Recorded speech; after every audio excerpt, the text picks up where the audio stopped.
네. 오늘 우리가 읽은 이 창세기 5장에 나오는 말씀은 아담의 계보, 족보장이라고 할 수 있습니다. 5장 1절에 보면 이렇게 시작합니다. 이것은 아담의 뭐라고요? 계보를 적은 책이니라. 이것은 아담의 족보라는 말입니다. 아담의 족보, 아담에서부터 누구에게까지 기록이 되어 있느냐 하면 5장 끝에 보면 노아는 그런 말이 나옵니다. 그러니까 아담에서부터 노아까지의 족보를 기록한 겁니다.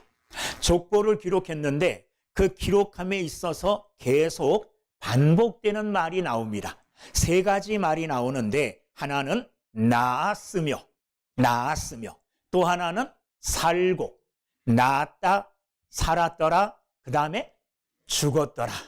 이게 사실 우리의 인생입니다. 우리는 태어납니다. 그리고 태어나서 살아갑니다.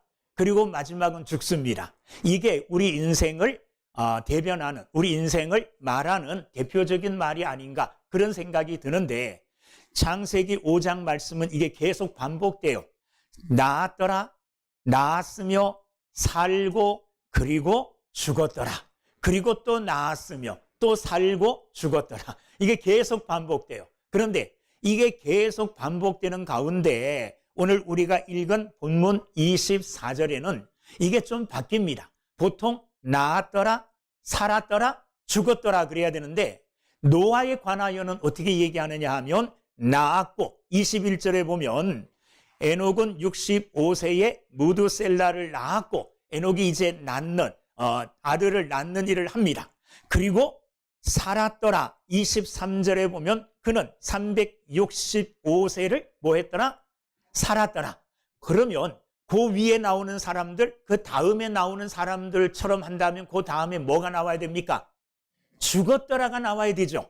근데 에녹에 관해서는 낳았고 살았고 그 다음에 죽었더라가 아니라 24절에 보면 죽었더라는 그 말 대신 그를 데려가심으로, 에녹은 죽지 않았어요. 에녹은 죽는 대신 하나님께서 어떻게 했다고요? 데려가셨다 그랬습니다. 자, 다른 사람들은 다 태어났고 살았고 죽었어요. 그런데 에녹도 태어났습니다. 그리고 에녹도 살았어요. 그 다음에 마지막에 죽었더라 해야 되는데 죽지 않고 하나님께서 데려가셨더라 그럽니다. 자, 다른 사람과 이 에녹과의 차이가 뭡니까? 뭐 때문에 에녹은 죽지 않고 하나님이 데려갔었을까? 다른 것 하나도 없습니다. 오늘 본문에 나오는 24절에 나오는 이 말씀이에요. 에녹이 뭐 했더라? 하나님과 동행하더니. 다른 사람들은 하나님과 동행했다는 말이 안 나옵니다. 그런데 에녹에게만 하나님과 동행하더니, 하나님과 동행하고 그런 말이 나와요. 에녹이 죽음을 보지 않고 하나님께서 에녹을 데려가신 이유를 오늘 성경 본문에서 찾는다면 이것밖에 없어요. 뭐밖에요? 하나님과 동행한 것. 하나님과 동행하는 삶을 살았으므로 하나님께서 그를 죽음을 겪지 않고 하나님께서 바로 그를 데려가셨다는 겁니다. 죽음의 행진, 태어나고 살고 죽었다, 태어나고 살고 죽었다. 이 죽음이 계속 반복되는 역사 가운데 죽음이 나오지 아니하고 하나님께서 되어가는 인생이 하나 나오는데 그가 에녹이라는 거예요. 다른 사람과 다른 건 뭐냐? 하나님과 동행하는 삶을 살았다, 이런 말씀입니다. 오늘 우리는 하나님께서 에녹을 죽지 않게 하시고 데려가셨던 그 이유, 데려가셨던 그 까닭, 하나님과 동행하였다는 이 말씀을 붙들고 우리도 에녹처럼 하나님과 동행하는 삶을 사는 믿음의 사람들이 되기를 주의 이름으로 축원합니다. 에녹은 300년 동안 하나님과 동행했어요. 그런데 300년 동안 하나님과 동행한 이 동행이 죽음으로 끝난 게 아니라 하나님이 그를 데려가심으로 하나님 나라에 가서 그의 하나님과의 동행이 영원하게 되었다는 겁니다. 할렐루야. 저는 이 사실을 바라보면서 저도 에녹 같은 소망을 가집니다. 에녹 같은 꿈을 꿉니다. 어떤 꿈입니까? 이 땅을 살아가면서 하나님과 동행하는 삶을 살아요. 그리고 하나님과 동행하는 삶을 이 땅 가운데 살아가다가 하나님과 이 동행이 이 땅에서 마치는 것이 아니라 저 영원한 하나님 나라에서 영원히 계속되기를 바라는 이 소망을 가지고 살아갑니다. 에녹이 그런 삶을 살았다면 저도 에녹 같은 믿음의 삶을 산다면 그와 같은 소망을 이룰 수 있게 될 줄로 믿습니다. 저뿐만 아니라 에녹과 같은 하나님과의 동행하는 삶을 사는 여러분 모두도 에녹과 같은 소망을 이루게 될 줄로 믿습니다. 자, 그러면 오늘 말씀을 통해서 우리가 가장 먼저 생각해 봐야 될 게 뭐냐 하면 동행이라는 겁니다. 동행. 이 동행이라는 말은 쉽게 말하면 그냥 같이 걷는다는 말이죠. 그죠? 그런데 쉽게 말하면 옆에서 같이 걷는다는 말이지만 같이 걷기 위해서는 해야 될 게 있어요. 어떻게 같이 걸을 수 있느냐? 첫째는 보조를 맞추어야 됩니다. 여러분들 자녀 중에 만약에 3살 난 아이가 있다. 손자가 있다. 이 3살 난 손자와 함께 손을 잡고 동행해요. 내 걸음대로 막 간다면 동행할 수 있겠습니까? 없죠. 어린 아이, 3살 먹은 손자와 보조를 맞춰야 되죠. 속도를 맞춰야 돼요. 보조를 맞춰야만이 동행할 수 있는 겁니다. 우리가 하나님과 동행하기 위해서는 하나님의 보조, 하나님이 걸어가시는 그 걸음에 우리를 맞춰야 됩니다. 내가 이렇게 걸으니 하나님이 내게 맞춰주세요가 아니라 하나님 앞에 내 걸음을 맞출 때에 우리는 하나님과 동행할 수 있게 되는 줄로 믿습니다. 자, 보조를 맞추기는 맞추는데 가는 방향이 틀리면 안 되죠. 나는 남쪽으로 가려고 그러고 하나님은 북쪽으로 가려고 하는데 이거 둘이 방향이 다르면 같은 걸음걸이로 걷더라도 같이 동행할 수 없는 겁니다. 가는 걸음 방향이 같아야 돼요. 하나님이 어디를 가시느냐, 어떤 방향을 향하여 가시느냐, 하나님이 가시는 그 방향에 나의 방향을 맞춰야만이 동행할 수 있는 줄로 믿습니다. 또 동행할 때에는 방향이 맞아요. 보조도 맞아요. 그런데 뜻이 다르면 안 되죠.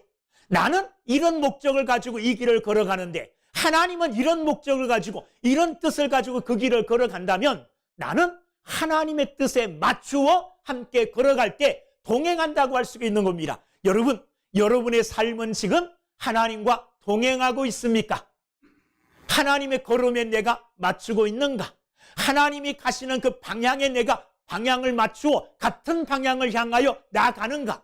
하나님과 같은 뜻을 가지고 걸어가는가? 이것을 한번 점검할 수 있게 되기를 주의 이름으로 축원합니다. 창세기 4장을 보면 사장은 가인의 족보예요. 가인의 후손들의 이야기가 나오는데 그 가인의 후손들의 방향이 어떠했느냐? 람에게 폭력이 나옵니다. 살인이 나와요. 그리고 문화가 발전하는데 문화가 아주 잘 발달돼요. 그런데 발달되어지고 발전되어지는 그 문명에 누가 없느냐 하면 하나님이 안 계셔요. 하나님이 없는 문명, 하나님이 없는 삶, 그의 삶, 그 삶의 이야기, 가인의 후손들의 이야기가 4장에 나옵니다. 근데 4장을 거쳐서 이제 5장으로 넘어와서 5장에 이제 아담의 후손들의 이야기가 쭉 나오는 가운데 에녹의 이야기가 나옵니다. 에녹은 세상 사람들이 가는 방향과 같은 방향으로 걸어간 게 아닙니다. 에녹은 누구와 동행했습니까? 하나님과 동행했어요. 그러므로 세상이 가는 방향이 아닌 하나님이 가시는 방향으로 발걸음을 돌렸다는 겁니다. 그렇게 하는 것이 하나님과 동행하는 삶이에요. 에녹은 하나님과 같은 길을 걸어갔고 하나님과 같은 방향으로 하나님과 뜻을 같이하여 그 길을 걸어간 줄로 믿습니다. 동행은 다수가 가는 길이 옳은 길이 아니라 다수가 아니더라도 하나님이 가시는 방향으로 가는 것이 하나님과 동행하는 삶입니다. 여러분의 인생길이 하나님이 가시는 방향으로 방향을 바꾸어서 하나님과 동행하는 믿음의 걸음들이 되어지기를 주님의 이름으로 축원합니다. 자, 그러면 에녹은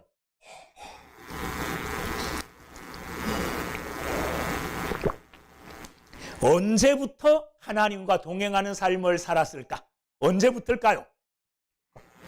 오늘 우리가 읽은 본문 말씀 22절을 읽어보면 이렇게 되어 있습니다. 무두셀라를 낳은 후 300년을 하나님과 동행하며 자녀들을 낳았으며, 무두셀라를 낳은 후라고 그래요. 그리고 21절에 보면 에녹은 무두셀라를 몇 살에 낳았느냐? 65세에 낳았어요. 그리고 에녹은 몇 세에 죽었느냐 하면 365세. 23절에 보면 그는 365세를 살았더라, 이렇게 말합니다. 65세에 무두셀라를 낳았어요. 그리고 22절에 보면 무두셀라를 낳은 후에 하나님과 동행했다 그래요. 무두셀라를 낳기 전에 하나님과 동행했다, 이런 말씀이 성경에는 안 나와요. 그러니까 아마도 65세 전까지, 무두셀라를 낳기 전까지, 아버지가 낳기 전까지는 하나님과 동행하는 삶을 안 살았던 것 같아요. 그런데 드디어 어느 날 그에게 아들이 생겼습니다. 무두셀라를 낳았어요. 아버지가 되었어요. 아버지가 된 후로 그는 결심을 합니다. 어떤 결심을 합니까? 자, 이제 아들을 낳았는데 이 아들이 하나님의 뜻을 따라 올바른 삶을 살기 위해서는 내가 뭐가 돼야 되겠다? 내가 본이 돼야 되겠다. 내가 모범을 보여야 되겠다. 아버지인 나를 따라 나를 닮는 아들이 되게 하기 위해서는 내가 하나님과 동행하는 거룩한 삶을 사는 인생이 돼야 되겠다. 아마도 이렇게 결심했을 거예요. 그래서 무두셀라를 낳은 후에 그는 300년 동안 365세에 하나님께서 데려가시기 전까지 300년 동안 뭐 했다 그러느냐 하면 하나님과 동행하는 삶을 살았다, 이렇게 이야기합니다. 에녹의 삶 가운데 무두셀라, 아들을 낳은 이 사건은 그의 삶을 바꾸는 결정적인 역할을 했습니다. 어떤 역할을요? 이제는 내가 하나님과 같은 방향을, 하나님과 같은 뜻을 가지고 함께 하나님과 걸어가야 되겠다, 동행해야 되겠다, 이렇게 결심하는 계기가 돼요. 뭐가요? 아들을 얻은 그것이 계기가 되어진다는 겁니다. 여러분, 우리 인생에 있어서도 이런 계기들이 있습니다. 그냥 얼렁뚱땅 대충 신앙생활 하다가 내가 이렇게 신앙생활해서는 안 되겠다, 바르게, 정말 올바르게 진실되게 믿음의 삶을 살아야 되겠다, 이렇게 결심하게 되는 어떤 동기가 있습니다. 어떤 사람은 그 동기를 결혼으로 삼는 사람들도 있어요. 야, 이제 내가 결혼했으니까 이제 바르게 믿음 생활해야 되겠다. 요즘 결혼한 몇 쌍이 우리 교회에 있는데 결혼을 계기로 해서 하나님 뜻대로 이제 내가 바르게 에녹처럼 하나님과 동행하는 삶을 살아야 되겠다 결심하는 계기가 되기를 주님의 이름으로 축원합니다. 자녀를 출산했을 때에도 좋은 계기가 돼요. 그죠? 내가 이때까지는 내 홀로 살았는데 이제 나를 닮은 자녀가 태어났으니 이 자녀에게 부끄럽지 않은 부모가 돼야 되겠다. 부끄럽지 않은 부모가 돼야 되겠다. 이렇게 결심하고 자녀 출생과 함께 그의 믿음의 방향을 바꾸는 결정적인 계기가 될 수가 있어요. 제가 제일 많이 듣는 믿음의 방향을 결정하는 계기는 고난이에요. 어떤 사람은 그냥 대충 믿음 생활하다가 하나님께서 그에게 큰 고난을 주십니다. 정말 낫지 않은 아주 불치의 병, 아주 어려운 힘든 중병을 주셔요. 그 큰 어려움의 병을 안고 그것 때문에 하나님 앞에 나아가 기도하고 하나님의 은혜를 경험해요. 그래서 그것을 계기로 하여 바른 믿음의 자리로 돌아오는 사람들이 있어요. 제가 아주 잘 아는, 지금 돌아가셨지만은 유명한 목사님, 요 가까이 저희 본동 쪽으로 가다 보면 평강교회가 있는데 그 원로 목사님, 이분이 무슨 목사님인데도 대충 살았나 봐요. 목사님인데도 그분의 목회의 길에 결정적인 방향 역할을 한 거는 뭐냐 하면 자기 몸에 찾아온 병, 나을 수 없는 이 병원에서도 못 고친다 그랬는데 하나님 앞에 나아가 기도함으로 고쳤어요. 이게 계기가 되었어요. 그래서 하나님 앞에 온전한 바른 목회자가 되기를, 그 사건을 계기로 해서 방향을 바꿉니다. 그래서 올바른 믿음의 길을 걸어가고 신앙의 길을 걸어가려고 애써요. 여러분, 우리 인생에는 이런 우리의 믿음의 방향을 바꾸어 줄 만한 어떤 계기들이 많이 생깁니다. 그런데 그런 계기를 그냥 흘려보내는 어리석은 자들이 되지 말고 그런 계기를 기회로 삼아서 우리의 믿음을 점검하고 우리의 믿음을 바른 자리로 다시 돌이킬 수 있는 계기로 삼을 수 있는 여러분들이 되기를 주님의 이름으로 축원합니다. 그렇게 되어질 때 여러분들이 당한 그 위기가 도리어 기회가 됩니다. 그래서 그 위기를 통하여 도리어 믿음의 온전한 자리로 나오게 되는 거예요. 에녹처럼 하나님과 동행하는 삶을 살아야지 이런 결심과 결단을 하게 되는 줄로 믿습니다. 여러분들 삶에 어떤 일들이 일어났을 때 내게 왜 이런 일이 일어났지 하고 불평불만할 것이 아니라 원망할 것이 아니라 그것을 기회로 삼아 오늘 에녹처럼 결단하고 바른 믿음의 길을 걸어가는 저와 여러분들이 다 되시기를 주님의 이름으로 축원합니다. 자, 그러면 에녹은 어디에서 하나님과 동행하는 삶을 살았을까요? 하나님과 동행하는 삶을 살기로 딱 결심하고 아무도 없는 깊은 산 속에 들어가서 하나님과 동행했을까요? 그렇지 않아요. 그가 하나님과 동행하는 삶을 살았던 곳은 어디냐 하면 오늘 말씀 22절을 보면 읽어보겠습니다. 시작.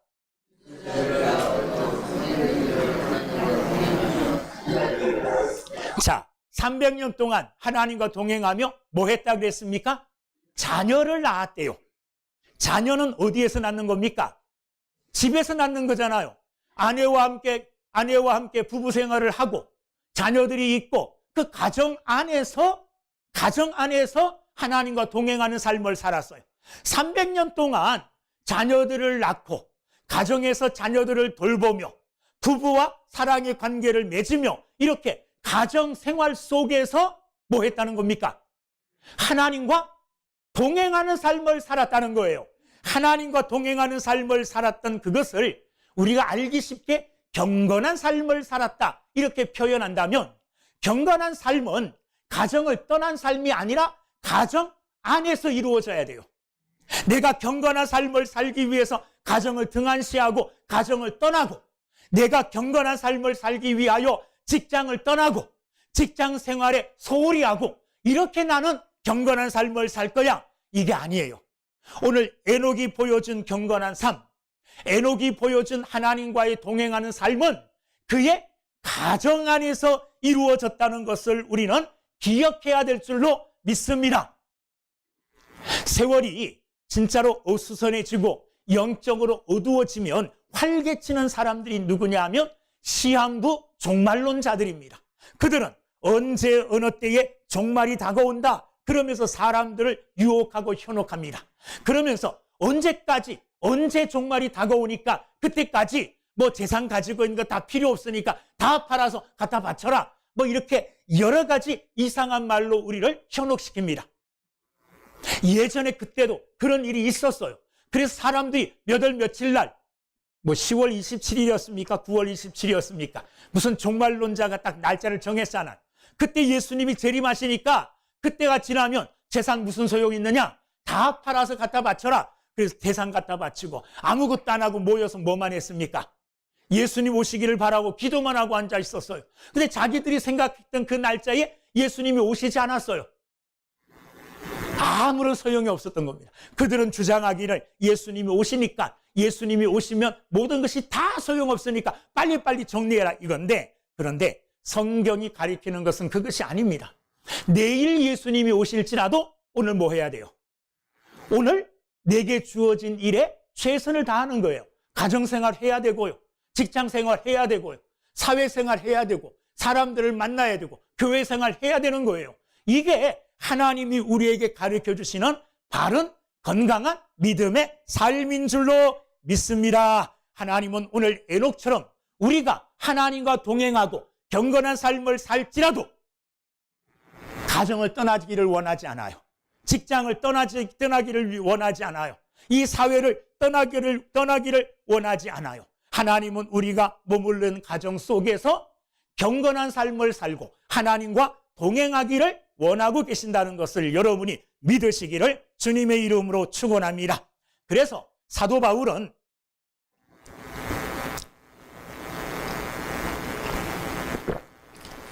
에베소서 5장 18절 말씀에 이렇게 우리에게 권면하고 있습니다. 술 취하지 말라. 이는 방탕한 것이니 오직 성령으로 충만을 받으라. 그렇게 말씀하십니다. 자, 성령으로 충만함을 받으라. 이렇게 말씀하셨는데 성령 충만한 삶이 어떤 삶일까요? 막 방언을 하고 예언을 하고 기도할 때 막 펄쩍펄쩍 뛰고 이게 성령 충만한 겁니까? 저도 성령 충만하다고 하는 교회에서 있어도 본 적이 있어요. 고3 때 어떤 교회에서 있었는데 그 교회 목사님이 부흥 강사예요. 주일날도요 이렇게 설교하다가 땀을 닦아요. 확 집어던지면 임채석 권사님 이게 딱 받잖아요. 뒤로 자빠져야 돼. 받으면 부들부들 떨면서 자빠져요. 사실 저도 예배 시간에 그걸 봤어요. 그거 성령 충만한 걸까요? 그게 성령 충만한 게 아니에요. 기도해서 막 병이 낫고 막 이상한 일이 생기고, 여러분 이게 성령 충만한 일이 아닙니다. 사도 바울은 에베소서 5장 18절 말씀에 성령의 충만함을 받으라 이렇게 말씀하신 후에 에베소서 5장 22절부터 33절에 뭐라고 이야기하느냐 하면 남편과 아내의 관계를 이야기해요. 남편과 아내, 남편은 남편으로서, 아내로서, 아내는 아내로서 이런 역할을 감당하며 살아라 이렇게 말씀하셔요. 그 다음에 에베소서 6장 1절부터 4절까지는 부모와 자녀의 관계를 이야기해요. 부모로서, 자녀로서 어떻게 살아야 되는지. 그리고 에베소서 6장 5절부터 9절까지는 상전과 종의 관계, 상전은 종을 어떻게 대할 것인가, 종은 상전을 어떻게 대할 것인가, 그 관계에 대해서 말하고 있어요. 여러분 성령 충만한 것은요 다른 게 아닙니다. 우리의 삶의 현장에서, 내 삶의 현장에서 내게 주어진 역할에 충실하는 것, 이게 성령 충만한 일인 줄로 믿습니다. 그래서 성령 충만한 남편은 가정에서 남편의 도리를 다해요. 성령 충만한 아내는 아내로서 가정에서 아내의 역할을 다해요. 성령 충만한 부모는 가정에서 부모의 도리를 다해요. 성령 충만한 자녀는 가정에서 자녀의 도리를 잘해요. 부모에게 대할 자녀의 도리, 그 도리 잘못하면 안 되는 거예요. 그리고 성령 충만한 상전은 자기 아래에 있는 사람들에게 상전으로서의 도리를 다해요. 성령 충만한 종은 직장에서 또한 이 집에서 상전에게 종으로서의 도리를 다하는 겁니다. 여러분 성령 충만한 삶을 삶으로 여러분이 처해 있는 가정에서, 여러분들이 생활하는 직장에서, 여러분들이 살아가는 사회 속에서 여러분의 역할을 믿음으로 잘 감당하시는 여러분들이 되기를 주님의 이름으로 축원합니다. 그럴 때에 하나님께서 기뻐하시고 바로 그것이 하나님과 동행하는 삶이 되게 되는 줄로 믿습니다. 하나님과 동행하는 삶이라니까 뭐 이상한 거 생각해가지고 아무도 만나지 않고 그냥 하나님 앞에서 기도만 하고 찬송만 부르고 성경만 보고, 그게 하나님과 동행하는 게 아니라고요. 에녹은 하나님과 동행하면서 가정생활에 충실했어요. 남편으로서의 도리를 다했고 아버지로서의 도리를 다했다는 겁니다. 여러분들도 어디에서든지 여러분들이 맡은 그 직무와 여러분들이 감당해야 될 그 일을 충실히 감당하며 가정에서, 직장에서, 사회에서 여러분이 처한 그 모든 위치에서 하나님과 동행하는 삶을 사는 여러분들이 다 되기를 주의 이름으로 축원합니다. 자, 그러면 에녹은 언제까지 하나님과 동행했는가? 오늘 아까도 말씀드렸지만은 그는 300년 동안, 그러니까 65세부터 300년 동안 365세까지 하나님과 동행했다는 겁니다. 여러분 300년 생각만 해도 지루한 아주 오랜 시간이죠. 3일도 아니에요. 3달도 아니에요. 여러분들 가운데 제가 여러분들에게 권사님 아니면 장로님, 집사님 저하고 3주만 같이 있을래요? 같이 자고 같이 일어나고 같이 먹고 같이 씻고 그냥 같이 있읍시다. 있을 수 있겠어요? 없을 것 같아요. 좀 어렵잖아요, 목사라 그러니까. 그러니까 목사님한테선 잘해야 되는데 하고 신경 쓰다 보면 밥을 먹어도 소화가 잘 안 될걸요. 저도 어렸을 때 그랬어요. 목사님하고 만나는 게 거북스러웠어요. 그래 만나서 식사한다 그럼 될 수 있으면 피했어요. 왜? 소화가 잘 안 되니까, 어려우니까. 그런데 목사님도 아니에요. 어려운 사람도 아니에요. 하나님이에요. 하나님과 하루 같이 있는 게 아니고 3일 아니에요? 3주 아니, 3달 아니, 3년도 아니에요. 300년이요. 왜 안 놀라셔요? 300년 동안 하나님과 함께 했다는 거예요. 그런데 300년 동안 어떻게 했느냐? 자, 오늘 말씀을 보세요. 23절 한번 읽어볼게요. 시작. 그는 365세를 살았더라. 자, 살았대요. 300년 동안 동행했다는 이 말을 다른 말로 표현해요. 300년 동안 뭐 했다는 겁니까? 살았다는 거예요. 아침에 눈을 떠도 하나님이 같이 계시는 거예요. 아침에 눈을 뜨고 아침에 아내에게 여보 잘 잤어? 여보 사랑해? 이런 말을 할 때에도 거기 누가 계셔요? 거기 하나님이 같이 계셔요. 아주 좀 은밀한 더 얘기를 해볼까요? 자녀 낳았다 그랬잖아요. 자녀는 그냥 거저 생깁니까? 웃은 사람은 알잖아요. 왜 웃었는지. 그냥 부부와 사랑의 관계를 맺어야 되잖아요. 그런데 그 사랑을 할 때에도 누가 계셨어요? 하나님이 같이 산 거예요. 같은 방에 계신 거예요.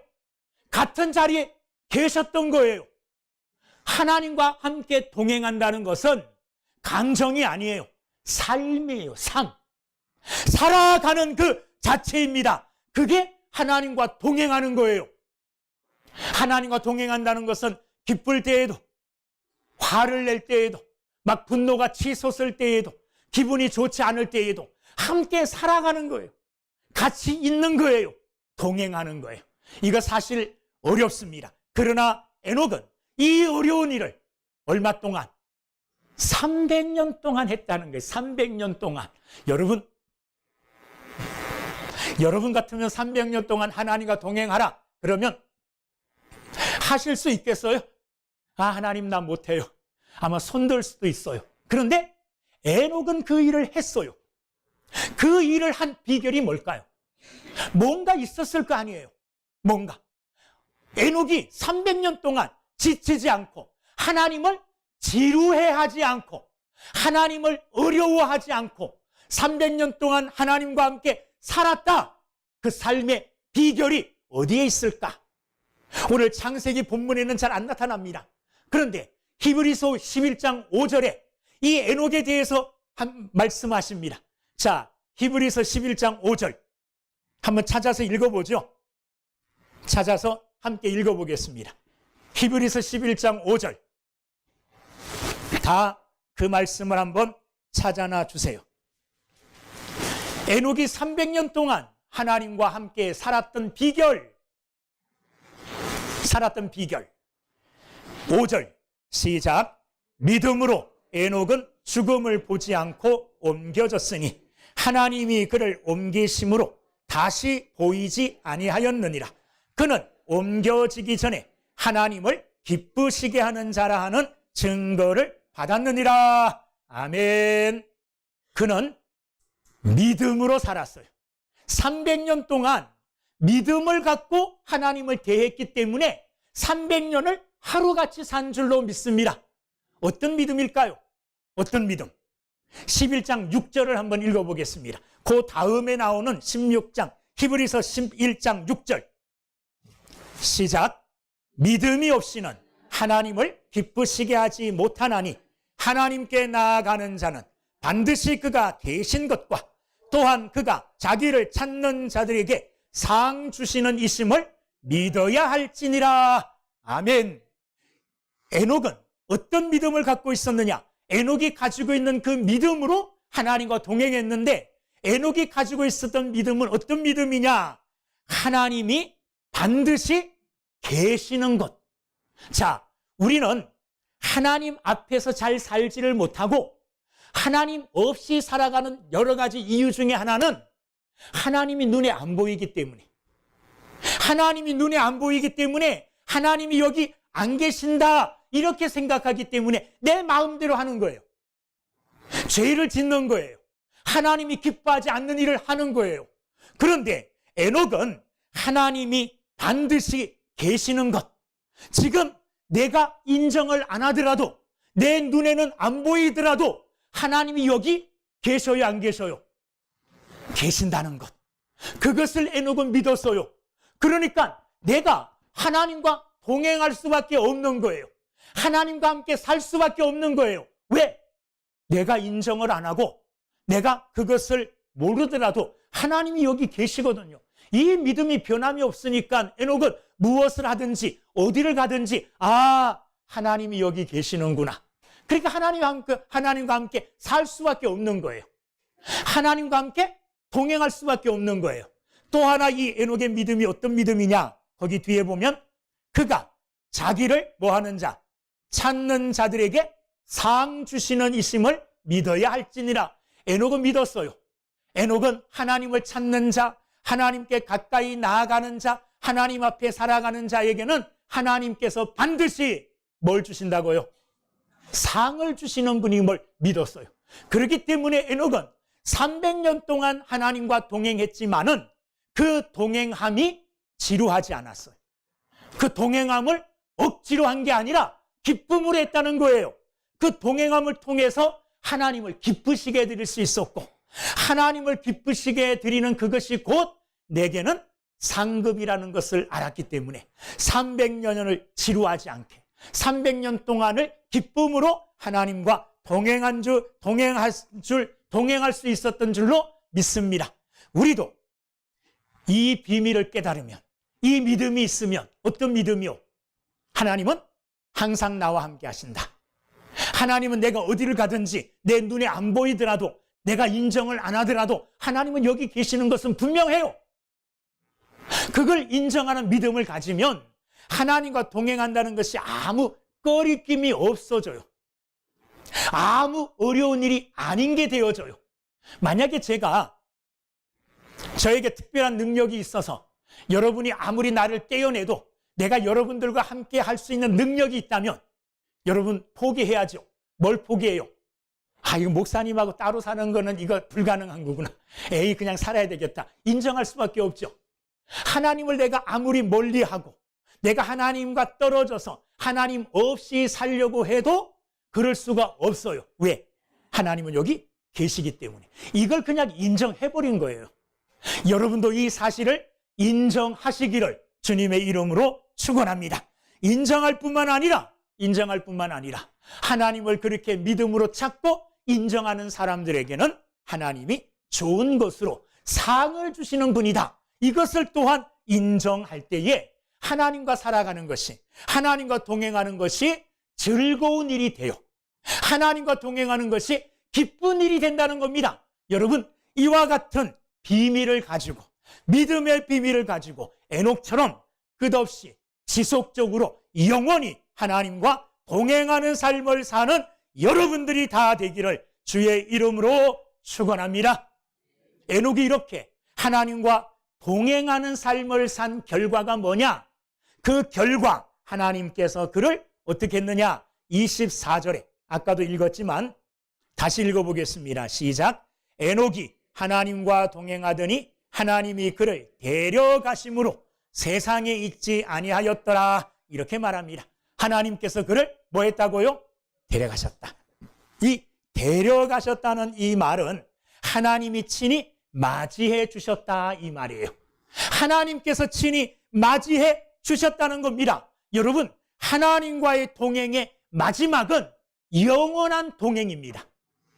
아까 초반에도 제가 여러분들에게 말씀드렸지만은 이 땅에서 에녹처럼 가정에서, 직장에서, 어떤 곳에서든지 하나님과 동행하는 삶을 살 때에 하나님이 항상 나와 함께 하신다는 믿음과 하나님이 하나님을 찾는 자들에게 상 주시는 이심을 믿어야 한다는 이 믿음을 가지고 즐겁고 기쁜 마음으로 하나님과 동행하는 삶을 살 때에 하나님과의 동행은 이 땅 위에서 끝나는 게 아닙니다.